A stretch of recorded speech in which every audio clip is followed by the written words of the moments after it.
Anyway, that kind of inspired me to look at this section of Scripture, but we're going to start in 1 Corinthians 1 Corinthians 3, where we read about us being the temple. So we looked at this 2 weeks ago. Last week, by the way, was Brothers Weekend. It was great. We had a small crew. We had some young guys, so thanks for the support, James. It was great to have you. And we had some older guys as well. I think Les Wilkinson was probably our oldest participant, but we had some Canadians, so it was good to be able to rib them about the Toronto Maple Leafs before they got bumped out. So it's always fun. I'll tell a story later if I have time. All right. You were thanking God this morning in your prayer for a good night's sleep. I stayed up for the second overtime. Was there two overtimes? Yes. All right. How'd it go? They lost. All right. Actually, I stayed So up I didn't too. have a good night's sleep. So in 1 Corinthians 3 and verses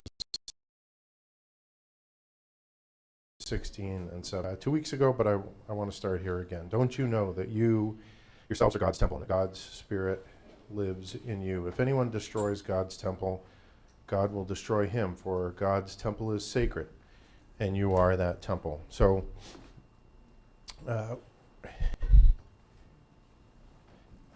you'll have a notice. We're not going to look at it right now, but the section that follows is about wisdom and God's wisdom. We'll get back to that later, but in the building of the tabernacle, we recognize this isn't where God is dwelling, even though he actually says he's going to dwell with Israel there. So let's actually take a look at that one. In Exodus chapter 25, the purpose for the tabernacle is given in two places, so we'll look at them again. What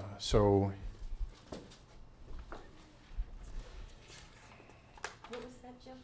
Exodus chapter 25.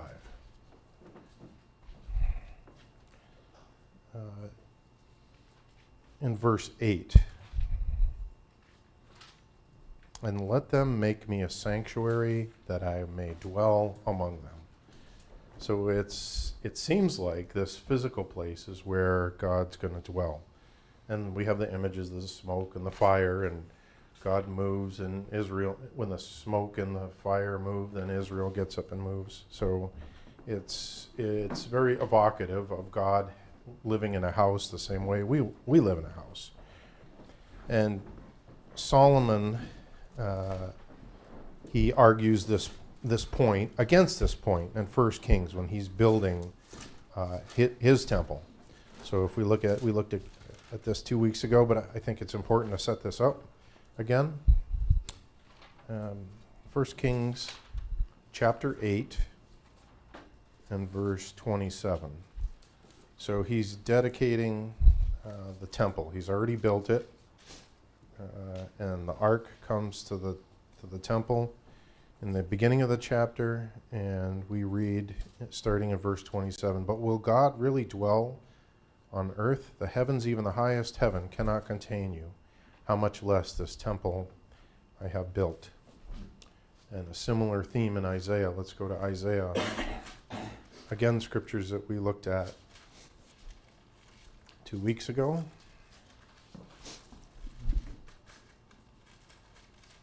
Isaiah 66, starting in verse 1. This is what the Lord says. Heaven is my throne and the earth is my footstool. Where is the house you will build for me? Where will my resting place be? Has not my hand made all these things? And so they came into being, declares the Lord. This is the one I esteem, he who is humble and contrite in spirit, and trembles at my word. So we also talked about Stephen's speech and how he made reference to those verses. And if you look, Stephen stops there, and the verses continue to talk about the wickedness of the Pharisees and the Sadducees who crucified Jesus. You know, Stephen says, you're the ones that Isaiah was talking about, essentially, is what he says. And one final set here. Again, this is a repeat, but I think it's helpful to put these things in our minds. 2 Corinthians chapter 6. And we'll come back to this one a bit later too. 2 Corinthians 6. And in verse 16, starting in the middle. For we are the temple of the living God. As God has said, I will live with them and walk among them, and I will be their God, and they will be my people. So today's class is a bit of an exhort, but that's what you're going to get. Sorry it's not more intense Bible study, but I think it was helpful for me, so I hope it's helpful for you. So the exhorts are three. One of them is to read the Sermon on the Mount, and read it a lot. Jesus, at the end of the Sermon on the Mount, makes reference to building, and so I think it was not an accident that he did that. So I remember Brother Wes mentioned memorizing scriptures, and he challenged me to memorize the Sermon on the Mount, and I never did that. So I think that's something that I'm going to commit to. The past weekend, Brothers Weekend, was inspirational to do something to make a positive change, and I'm going to start doing that. Next is to read Proverbs. So Solomon was the wisest man that ever lived, and he had the Proverbs from David to teach him. And so, again, I think when we take a look at Bezalel and Aholiab, who are the builders, it's remarkable to me, or noteworthy to me, that wisdom is brought out as a characteristic that they have. And then finally, so the purpose in reading Proverbs is to cling to wisdom and to dispense with foolishness. Now, Steve, I didn't know that you were going to confess to watching the game, so you took my example. I spend way too much time watching sports, right? And it is so foolish. It's getting me nowhere, right? I mean, it's fun to watch. It's terrific. But when we think about that compared to eternal things, there's no weight to it at all. And I'm dissipating my life and some really valuable time. So I need to stop doing that. So that's my exhort to you. You probably have something that you might. You notice he makes his comment right at playoffs. Thanks a lot, Jim. So it's hard, right? It's hard. Maybe you like watching a cooking show, or maybe you spend all kinds of time in your garden, or whatever it is. There are things that we can do to encourage each other. They might not be reading the Bible, but we can be together and spend time together and be encouraging. But we just have to think always about seeking first God's kingdom and trying to encourage each other. So that the exhort here is to dispense with the foolishness. I mean, when you look at the Proverbs, there's no shortage of things. And you just look at your life against the Proverbs, against the fool, and say, am I doing those things? There was a time when I was consuming too much alcohol, and that's not for a king, right? That's not for us to consume too much alcohol. And then finally, love one another. So in the building of the tabernacle, there's a theme of doing as God had commanded. So I took that thread and went to Jesus, and what did Jesus command? And so we're going to look at that. So he says, love one another, and especially lay down your life for each other. So we're going to go backwards a little bit. Let's go to. We're going to go over the section where Israel comes out of Egypt.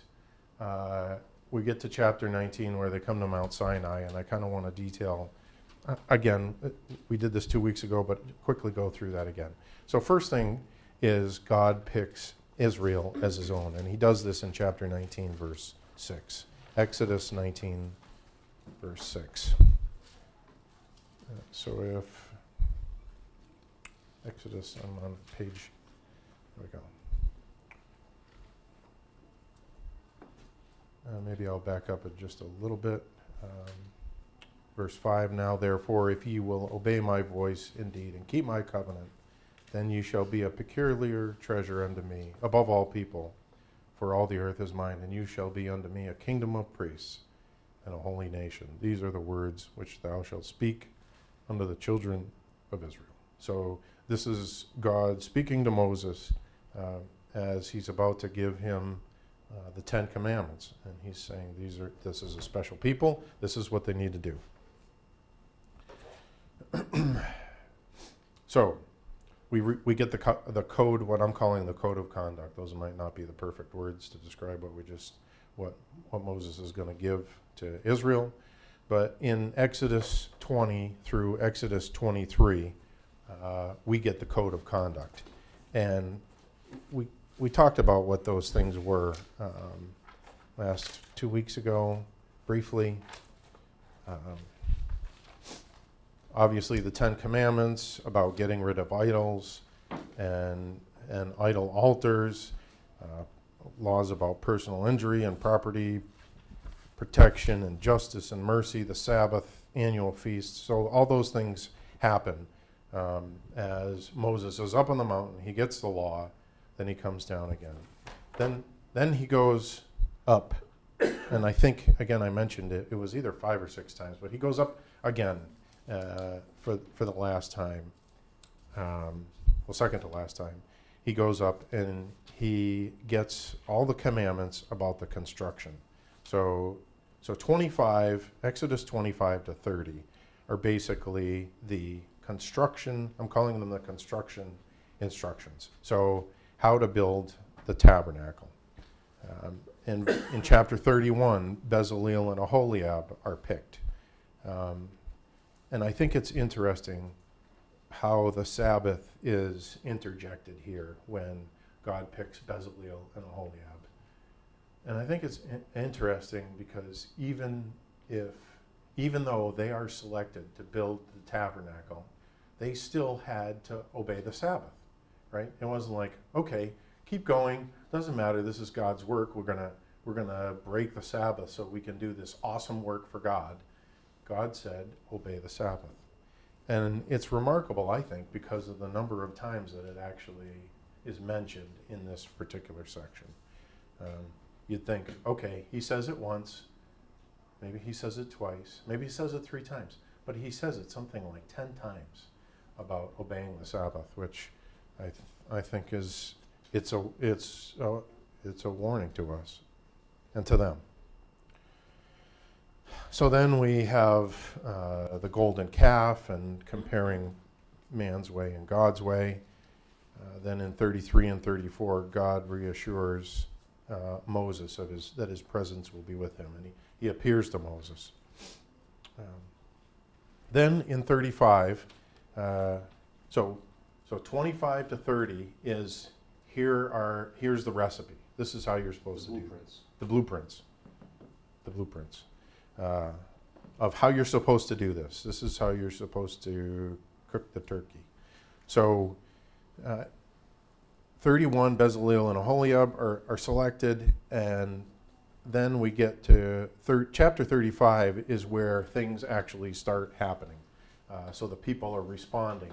Moses gives the commands. He says, this is what we need to do, and they start responding.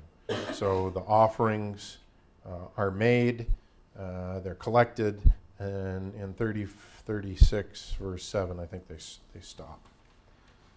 So immediately after that, the construction happens. So they have everything they need. They've got the instructions, the goods, and they start building.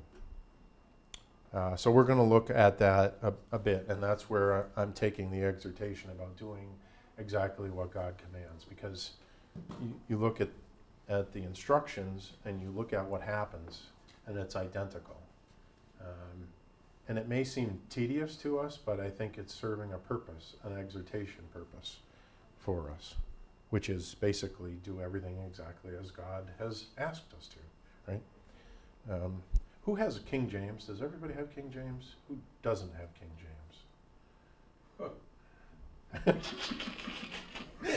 All right, so if you have your hand up, you can't read when we get to construction.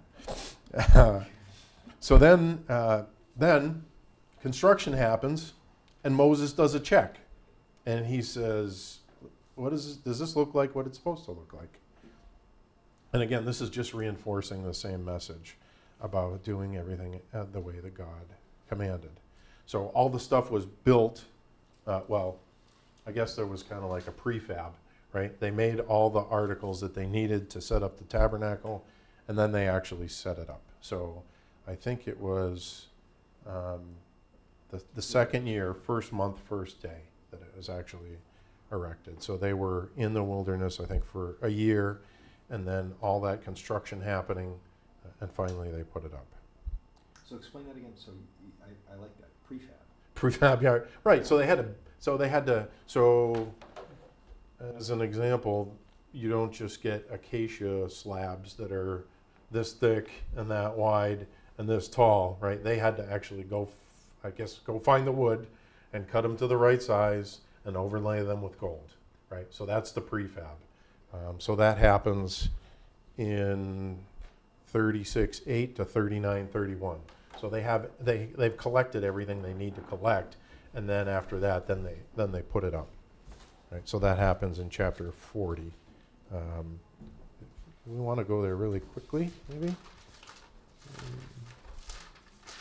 Yeah, I never thought about it that way either. Yeah, I thought it was like they were building it as it was happening, but it doesn't appear to be that way. It was supposed to be a portable thing, right? Yeah, It's yep. built in pieces, and then, is that what you're saying? Right. So they built all the pieces, and then in verse 17, we're in Exodus chapter 40, verse 17. And it came to pass in the first month, in the second year, on the first day of the month, that the tabernacle was reared up. What does NIV say? Or what do you have, ESV? You're not going to read. Okay. So, But I think chapter 39, verse 32, and verse 43 are really important verses related to the exactness of what you were talking about. 42 and 43. Right. 32 and 43. 32. And, yeah, we'll get there. Okay. Yeah, exactly.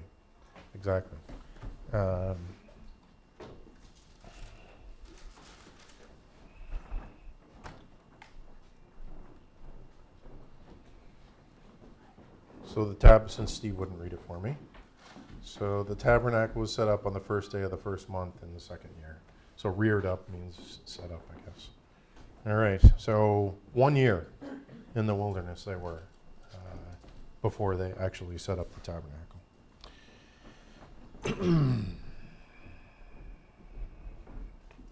All right, and then the picture of the kingdom comes at the very last section of the Exodus.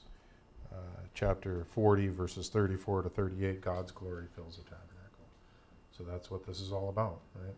It's Him being in the tabernacle. All right. So exactly as the pattern I will show you. So in Exodus chapter 25, again, they start collecting. Sorry, this is the instruction. This is what you need to go get. And we read the purpose in verse 8. Just as a side note, the purpose is also outlined in verse 22. And there I will meet with thee, and I will commune with thee from above the mercy seat, from between the two cherubims which are upon the ark of the testimony of all things, which I will give thee in commandment unto the children of Israel. So Jesus, we know, is the mercy seat, right? From, I think it's Romans chapter 3. Is that right? Romans chapter 3. Somebody can check me later on that one. Maybe I have it here somewhere.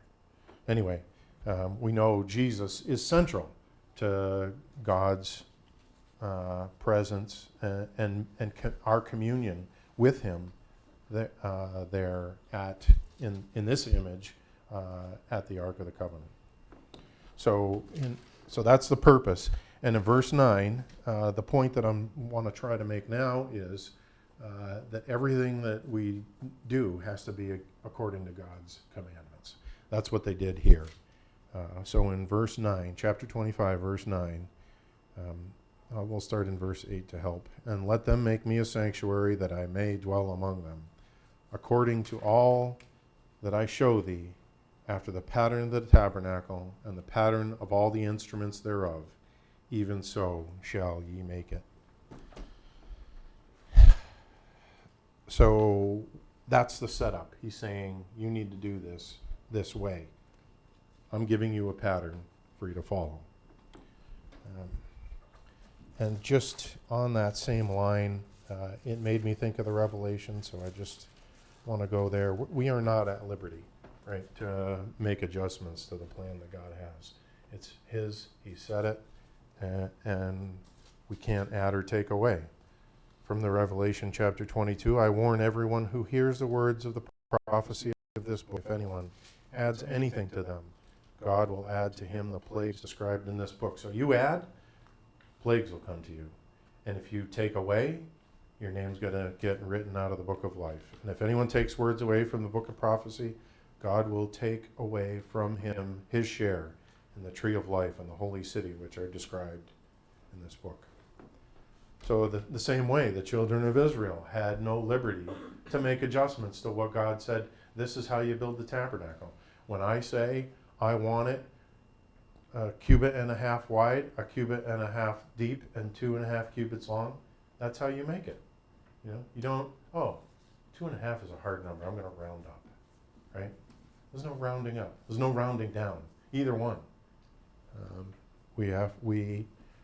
We need to follow God's commands the way that He's asked us. Why do I have... and just a reinforcement. He says this over and over again. In chapter 25, verse 40, he restates the concept. Exodus 25, verse 40. And look that thou make them after the pattern which was showed thee in the mountain. So he starts telling them about how to build in this particular section. It's the ark, the table, and the lamps. And he says, do it the way that I told you to. So now, here's the King James only section of the Bible class. So could somebody please, Nate, could you look up 25, 10, and 11? And Aunt Nancy, would you look up Exodus 37, 1 and 2? That's Exodus 25, Exodus 25, 10 and 11. 10 and 11. Aunt Nancy, are you ready in 37? Because I'm going to ask you to read right after Nate reads. Yeah. Okay, good. Please. Exodus 25, 10 and 11. And they shall make an ark of shittim wood, 2 cubits and a half shall be the length thereof, and a cubit and a half the breadth thereof, and a cubit and a half the height thereof. And thou shalt overlay it with a pure gold, within and without shalt thou overlay it, and shalt make upon it a crown of gold round about. Bezaleel made the ark of I'm shittim, sorry. Oh, yeah, sorry. Go ahead. of shittim wood. 2 cubits and a half was the length of it, and a cubit and a half the breadth of it, and a cubit and a half the height of it. And he overlaid it with pure gold within and without, and made a crown of gold to it round about. Doesn't it sound like Nancy read the same verses as Nate read? It's the same exact thing. And so the difference is that 25 that Nate read was, this is how you're supposed to make it. And what Aunt Nancy read was, this is how they made it. So they did the same thing that God said do this, and they did it. Just a couple more examples. from 25. Jim Sullivan, would you read? Could you read 25 verses 23 and 24? And Bob, could you read, after he reads 37, 10, and 11? These are both King James. Thou shalt also make a table of shittim wood, 2 cubits shall be the length thereof, and a cubit the breadth thereof, and a cubit and a half the height thereof. And thou shalt overlay it with pure gold, and make thereto a crown of gold round about. He made a table of shittim wood. 2 cubit was the width thereof, and 2 cubit the breadth was thereof, and cubit and a half the height thereof. And he overlaid it with pure gold, and made thereunto a crown of gold round about. So we could belabor the point by looking at the lampstand, by looking at the tabernacle, the altar of burnt offering, the courtyard, the priestly garments, the ephod, the breastplate, other priestly garments, the altar of incense, the basin for washing. All these things have instructions in the beginning, and they're basically verbatim when Bezalel and Aholiab make them. So they've followed God's commandment, and here's the exhort. We need to do this same exact thing, right? He commanded us to do what? To love one another and to lay down our life for each other.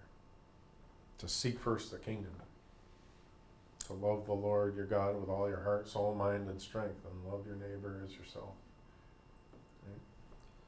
So, pattern and action, right? All right. So, pardon?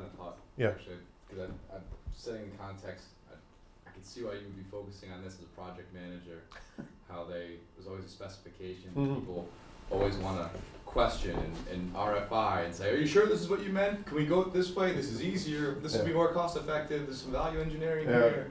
Can we do it this way? This would be, we have to carry, we have to overlay this wood with gold. Then it means we have to carry it like all over the place. You know how much more heavy that's going to be? There's so many ways our human hearts would be like, well, everything's going to be so much heavier. Why do I have to carry all this? But it's to the glory of God that we actually follow verbatim what He intends for us to do, and there's an intention there beyond our comprehension as to why He makes certain things more difficult for us. Yeah. Perfect.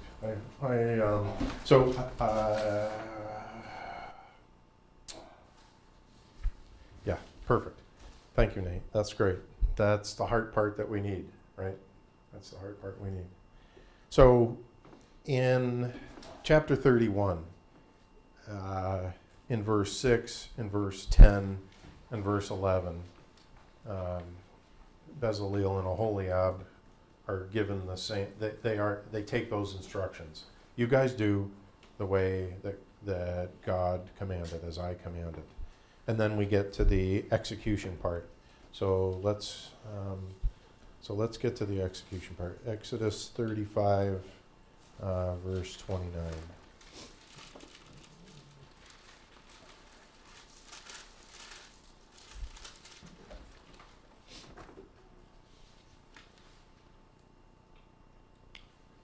All the Israelite men and women who are willing brought to the Lord free will offerings for all the work the Lord, through Moses, had commanded them to do. So that's I suppose this is kind of a reinforcement of the section that we looked at for the ark and the table and all the other elements. They started to do as God commanded. And then just verse after verse after verse. Exodus 36, verse 1. Bezalel and Aholiab start as the Lord commanded Moses. 39:1, 39:5, 39:7, 21, 26, 39, 31. It's like they are following God's commands. So let's, Steve, these are the next set is the set that Steve pointed out. So thanks for starting our train of thought on that.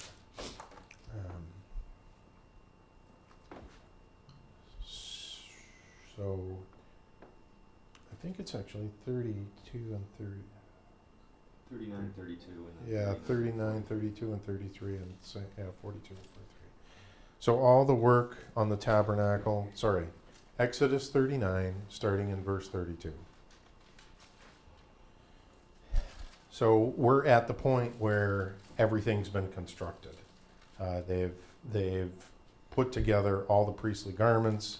They put together the altar of burnt offering, the tabernacle, the ark, the lampstand, the table, and this is the judgment. 39, 32. So all the work on the tabernacle, the tent of meeting, was completed. The Israelites did everything just as the Lord commanded Moses. So it was just 32. And then in 42 and 43, the Israelites had done all the work just as the Lord had commanded Moses. Moses inspected the work and saw that they had done it just as the Lord had commanded Moses. So Moses blessed them. And then when you look at chapter 40, the same thing. Verse 16, verse 19, verse 21, verse 25, verse 29, 32. Everything's being done as the Lord commanded Moses.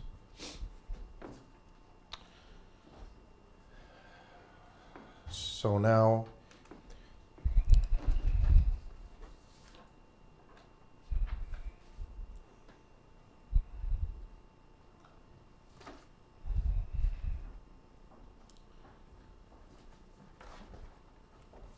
let's look at Jesus.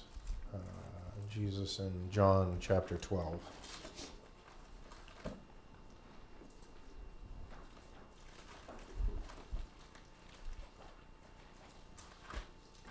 So Jesus was building a temple for God to dwell in, his temple of his body. John chapter 12, 48 and 49.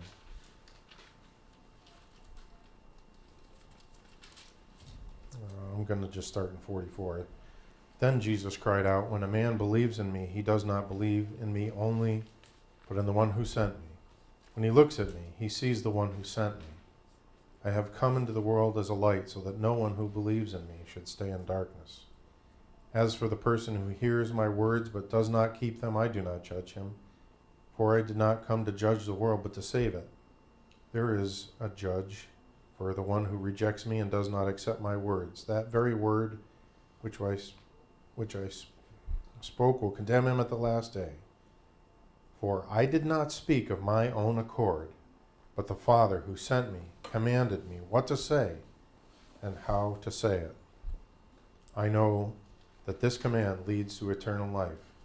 So whatever I say is just what the Father has told me to say." So this is just a repeat on that same theme. We know Jesus built exactly the way that his Father commanded. And then he charges us. We're familiar with these, so I'm going to be brief here and just reflect off of my notes. Loving one another in John 13, verse 34 is how people will know that we're Jesus' disciples. And in John 15, let's go to that section. John 15, starting in verse 9. As the Father has loved me, so have I loved you. Now remain in my love. If you obey my commands, you will remain in my love, just as I have obeyed my Father's commands and remain in his love. I have told you this so that my joy may be in you and that your joy may be complete. My command is this: love each other as I have loved you. And he repeats it 3 times about loving each other, especially in verse 13, laying down our lives for our friends. We're running short on time here, but let's go to the Sermon on the Mount. So in Matthew chapter 7, and this is repeated, the section about the wise and foolish builders is where we're going. And so this is why my exhort is to read the Sermon on the Mount, because this is like Israel moving out of the wilderness. God says, this is how you're going to build the temple for me. This is how you're going to build the tabernacle for me. And Jesus, when he comes out of the wilderness, he says, this is how you build a house, right? And so that's what we read here at the end of chapter 7. Therefore, everyone who hears these words of mine and puts them into practice is like a wise man who built his house on the rock. The rain came down, the streams rose, and the winds blew and beat against that house. Yet it did not fall, because it had a foundation on the rock. But everyone who hears these words of mine and does not put them into practice is like a foolish man who built his house on sand. The rain came down, the streams rose, and the winds blew and beat against that house, and it fell with a great crash. Luke says its destruction was complete. So when I read this and I see this section about this is how you build a house, in other words, Bezaleel and Aholiab building all these temple furnishings and the tabernacle, they are picked and they're given wisdom. And so that's the same thing that Jesus talks about here. He says, wise and foolish builders, right? And God picked wise builders in Bezaleel and Aholiab.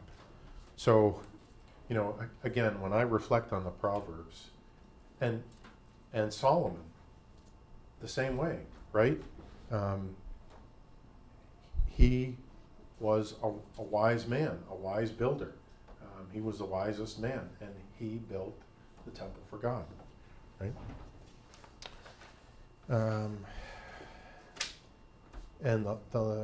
So we're not going to get to the Sabbath, but just note,